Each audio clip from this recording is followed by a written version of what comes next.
that it's the process itself and is delay, cobble together something to get you to the next day that hurts. And it means that a budget is in doubt and some spending is in doubt, priorities are in doubt. To National Taxpayers Union Senior Fellow Mattie Duppler on all of that. What do you think about it? What he is saying is the way we go about this is what's so silly. Both parties. You say what? Neil, he's right. The practices that govern the spending policy and practices in Congress really have been set in a law that was passed in 1974. So we've got 44 years now of budget policy and Congress trying to pass these bills, and it clearly hasn't worked. In fact, since that bill was passed, Congress has completed its job on the spending bills only 4 times in that time. So there's clearly something that's wrong here.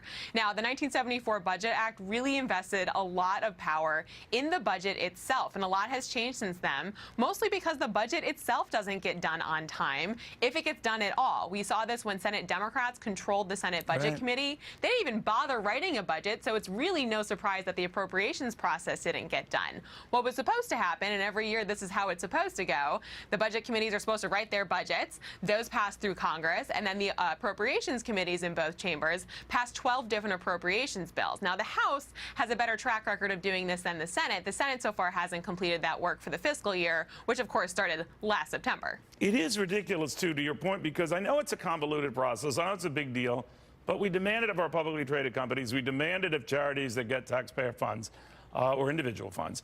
So we demand it of far smaller enterprises. This is the United States government we're talking about.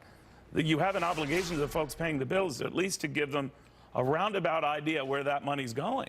Absolutely, and it's a massive undertaking, right? A $1 trillion here, $2 trillion there, a couple trillions, all of a sudden you're talking real money, and that's what the federal budget is. But we do need to have practices in place that increase accountability. There are a number of budget and spending reforms that have been proposed both in the House and the spending budget committees. In fact, today in the Senate Budget Committee, there was a hearing with the CBO director, Keith Hall. This is the 3rd such hearing that has been hosted since Chairman Enzi took over that panel.